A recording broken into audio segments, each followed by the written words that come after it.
Bonjour, bonsoir à tous et bienvenue dans cette vidéo où on va parler 49.3, RSA et sécurité. Les gens qui réussissent et les gens qui ne sont rien. C'est pas parce que j'ai pas de cravate qu'il faut me couper. Calmez-vous madame, ça va bien se passer. Tous, Christine, tous. Et nous n'avons qu'une planète et nous sommes en train de tout détruire. Faites mieux. Et ça y est, c'est maintenant. C'est là que j'ai vraiment le sentiment que la rentrée a commencé. Alors non, pas pour le temps qui donne plutôt l'impression d'être celui d'un mois d'août à Marseille, mais tout simplement parce que le gouvernement a enclenché un nouveau 49.3. Ah, il est l'heure d'aller se faire enculer. Et ben oui, que serait la rentrée sans un bon vieux 49.3? Mais n'empêche, je commençais, alors j'allais dire à m'inquiéter, mais non, faut pas déconner non plus, mais plus à être surpris que le 49.3 aigu dont semble souffrir le gouvernement ne se soit pas manifesté plus tôt. Mais là, c'est bon, Borne et ses potes reprennent leurs bonnes vieilles habitudes, même si oui, ils auraient pu s'abstenir. C'est donc ce mercredi 27 septembre, peu avant minuit, que le gouvernement a utilisé son 12e 49.3, et ce pour la loi de programmation des finances publiques 2023-2027. Non mais vous vous rendez compte? Le 12e? Non mais félicitations Elisabeth! Encore quelques-uns et t'auras vraiment enlevé tout pouvoir à l'Assemblée. GG. Ce qui semble être ton but, puisque apparemment une dizaine de 49.3 sont attendus à partir de la mi-octobre. Super. Mais du coup, pourquoi une utilisation du 49.3 cette fois-ci? Alors les mauvaises langues diront que c'est parce que Macron et ses ministres ne savent gouverner que par la force. Et ça tombe bien, je suis une mauvaise langue.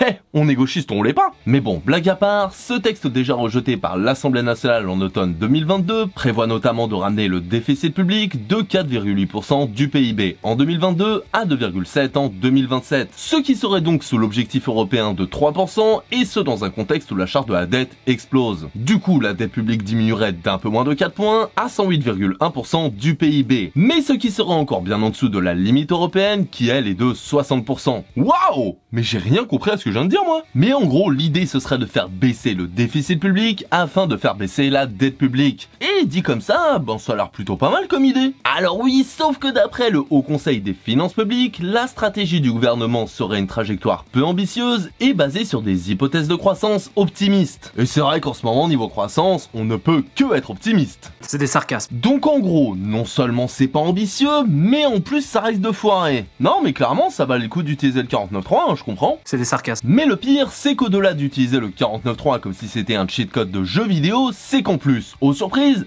eh ben ce serait une mesure injuste. Qui l'eût cru? Pour la socialiste Christine Pires-Beaune, il s'agit d'un programme d'austérité. On ne votera pas la loi de programmation des finances publiques, puisque c'est de ça qu'on parle, qui acte encore une fois une austérité. Là, je parle bien d'austérité. C'est un terme que je n'employais pas, moi, jusqu'ici, pendant le dernier mandat. Mais là, quand vous avez un affichage, notamment de baisse de déficit aussi drastique en 2027, ça veut dire que de toute façon, on n'y arrivera pas. Et quand on leur demande, mais les économies, à part la fin du quoi qu'il en coûte, les autres économies, vous les faites porter sur quel budget? Le ministre Le Maire vous répond sur le ministère de l'Emploi et de la Santé. C'est évidemment des orientations qu'on ne peut pas partager. Ah mais mince, mais si seulement il y avait des solutions pour pas saigner le peuple à blanc. Oh ben tiens! Alors, à la tribune, Éric Coquerel, le président de la Commission des finances, a énuméré les pistes qui permettraient de réduire la dette sans que la majorité de la population, déjà éprouvée par l'inflation, en supporte la charge. Le gouvernement prévoit des baisses de dépenses publiques qui seraient les plus fortes qu'on ait eues sous la Ve République. 12 milliards d'économies de dépenses publiques sont prévues à partir de 2025. Vous nous dites quelles sont nos propositions? Nous vous les donnons en termes d'économie. Si le gouvernement tient vraiment à réduire les dépenses, qu'il commence avec les recettes dont il se prise. 94 milliards d'euros de niches fiscales ont été abandonnés en 2022. Arrêtons de supprimer la CVAE, arrêtons de supprimer des impôts sur les sociétés, arrêtons de supprimer des recettes fiscales dont la plupart ont été accordées aux plus riches. Il suffit pour cela, par exemple, tout simplement, de rétablir l'impôt sur la solidarité financière, de taxer les super profits responsables en partie de l'inflation. Je rappelle que si les 150 milliardaires les plus riches en France étaient soumis au barème de l'impôt sur les revenus, c'est 18 milliards qui rentreraient dans les caisses de l'État. Si vous, comme vous l'avez affirmé Bruno Le Maire, l'argent facile c'est fini du fait de l'augmentation des taux d'intérêt. Arrêtons de le distribuer gratuitement aux plus riches. Oui voilà, par exemple. Alors bien évidemment, il y a eu une tentative de motion de censure, mais bien évidemment, elle a été rejetée. La motion de censure de la NUPES n'ayant recueilli que 193 voix sur les 289 nécessaires. Et c'est là que tu te dis que pour un parti qui critique autant le gouvernement, ben LR ils font pas grand chose contre eux, hein. Enfin, encore une fois, le gouvernement nous montre qu'il s'en fiche de la démocratie et de ses institutions. Il a sa feuille de route, ses objectifs, ses intérêts, Point barre. Des objectifs dont ils ne s'éloigneront que sous la contrainte. Et vu que visiblement l'Assemblée n'arrive pas à leur imposer cette contrainte, bah à nous de jouer. Parce que si on les laisse faire, ça va être quoi la suite? Forcer les gens au RSA à bosser gratuitement? Mais non, ce serait inhumain quand même. Ah. Mais c'était du sarcasme, je me suis montré sarcastique, sombre abruti. Mais du coup, oui, c'est dans le cadre du projet de loi plein emploi que ce jeudi 28 septembre, les Républicains et le camp présidentiel ont trouvé un compromis à l'Assemblée sur un minimum de 15 heures d'activité obligatoire pour les bénéficiaires du RSA. Ah, mais je comprends mieux pourquoi LR a pas voté à motion de censure du coup. Quand on a des objectifs en commun, on se serre les coudes. Alors oui, je sais, ça peut paraître injuste comme loi, mais rassurez-vous, il y a des exceptions, comme par exemple les parents isolés sans solution de garde ou les personnes en situation de handicap. Eh oh, c'est pas des monstres chez Macron quand même. Si vous voyez un pauvre, défoncez-le et jetez-le dans les poubelles. Et en plus, le gouvernement nous le dit, ce n'est pas du travail gratuit, mais des activités d'insertion et de formation. Rien à voir. Et en plus de ça, ça pourrait être diminué pour des raisons liées à la situation personnelle de l'intéressé. Or de quoi on pourrait se plaindre? Alors, c'est vrai, à côté de ça, l'Assemblée nationale a validé un nouveau principe de suspension des droits au RSA en cas de manquement. Un article adopté par 38 voix contre 30 avec le soutien de la majorité et de LR. La gauche et le groupe Lyotte, eux, ont voté contre et le RN, lui, s'est abstenu. Oh bah tiens, le RN qui s'abstient sur ce genre de loi, mais c'est bizarre! Eux qui se disent si proches du peuple et du pouvoir d'achat des petites gens pourtant. Curieux ça. Dans votre gueule, les pauvres! Alors oui, effectivement, cette loi risque de foutre pas mal de gens dans la merde. Mais attention, si l'allocataire se conforme à ses obligations, eh ben il pourra récupérer ses RSA perdus. Alors tout va très bien. Bon après c'est seulement 3 mois maximum, mais c'est un détail ça. Bon, blague à part, je pense que vous l'avez compris, cette loi est dégueulasse et pue le cynisme. Parce que sous couvert du plein emploi, ben on la voit la douille en fait. Une douille pour faire baisser les chiffres du chômage de façon factice, une nouvelle façon de mettre la pression aux salariés en mode quoi, t'es pas content de tes conditions de travail? T'es pas content de faire des heures sup sans être payé? Bah pas de soucis, il y a des gens au RSA qui te remplaceront. Une douille qui permet de se faire bien voir de l'opinion publique et de faire plaisir au patron. Bim.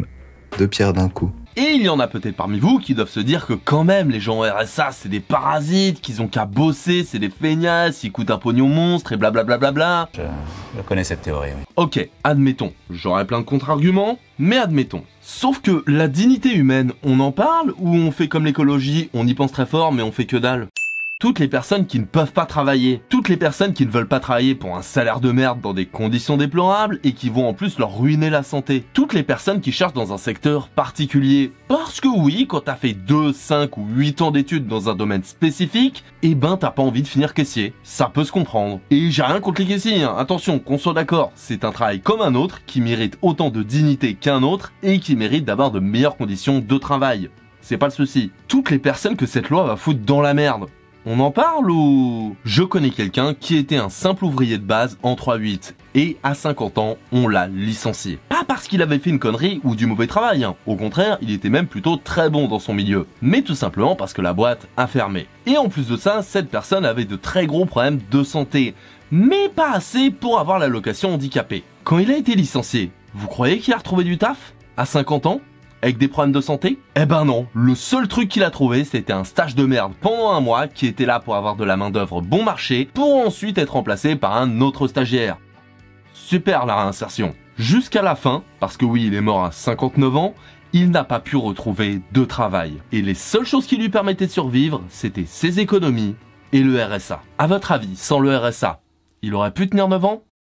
Mais donc, pour revenir aux arguments anti-RSA, oui, le RSA ça coûte du pognon, hein. Mais bien moins que la fraude fiscale, parce que l'évasion et la fraude fiscale des grandes fortunes nous coûtent plus cher. Et quand je dis plus cher, je veux dire bien plus cher. Vous imaginez pas le pognon qu'on perd. Donc avant de vouloir reprendre le peu qu'ont les plus précaires, eh ben déjà, occupez-vous des grandes fortunes et de ce qui nous vole. Ensuite on en reparle. Et puis en plus, clairement, c'est vraiment la bonne période pour faire ce genre de choses au RSA, hein. Après tout, l'économie va bien, l'inflation aussi, et au pire, il y a les restos du cœur. En plus, grâce à Bernard Arnault...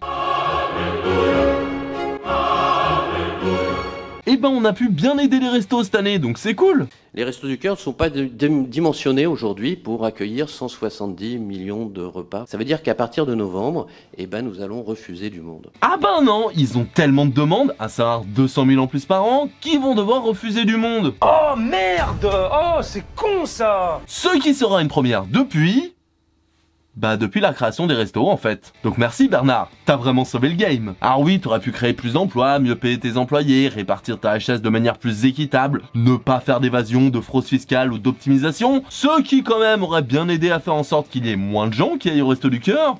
Mais t'as donné 10 millions alors tout va très bien. Donc clairement, une très bonne période pour saigner les gens dans la merde.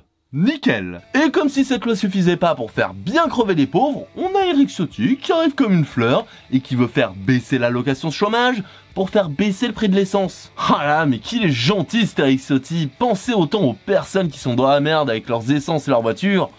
Non, c'est admirable, hein. Mais tu sais, Eric, si tu veux aider, au lieu de prendre le peu qu'ont les plus précaires, tu pourrais déjà, je sais pas moi, rendre l'argent de la sécurité sociale ou le détournement de fonds que t'as fait pour le job de ton ex-femme. Ce sera un bon début déjà. Donc oui, cette loi est dégueulasse, le 49.3 est dégueulasse, et comme pour les gilets jaunes ou les retraites, vous pourriez avoir envie de vous révolter un chouïa.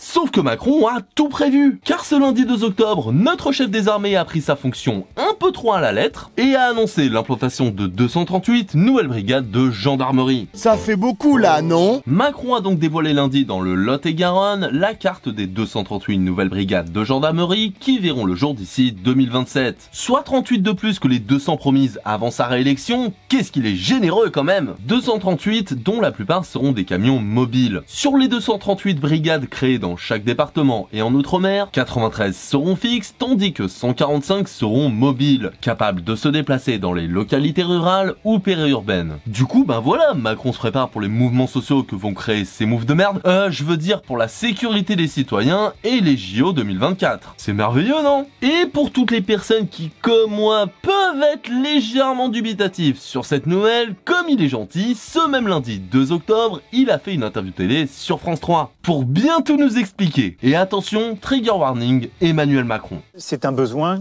du pays tout entier, de nos territoires plus particulièrement. C'est un besoin de sécurité et d'ordre. Ouf, oui, je sais, une telle langue de bois qu'elle pourrait reboiser l'Amazonie, ça fait mal. Mais faisons nos violences et voyons ce qu'il a à nous dire. Alors, pour faire simple, les thèmes principaux de cette interview sont sécurité et ruralité.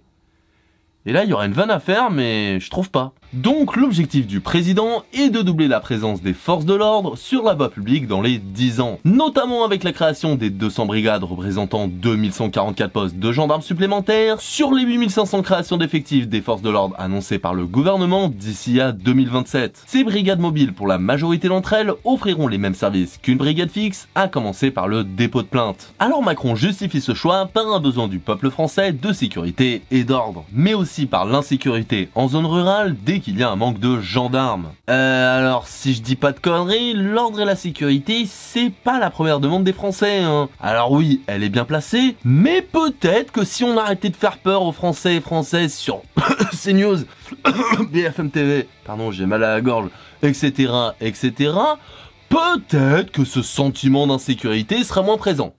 Peut-être. Et en ce qui concerne l'insécurité dans les campagnes en elles-mêmes, alors ma mère habite à la campagne, j'ai habité à moitié en ville, à moitié à la campagne toute ma vie, et à part les vieux dopés à CNews toute la journée, je vois pas vraiment de sentiment d'insécurité, hein.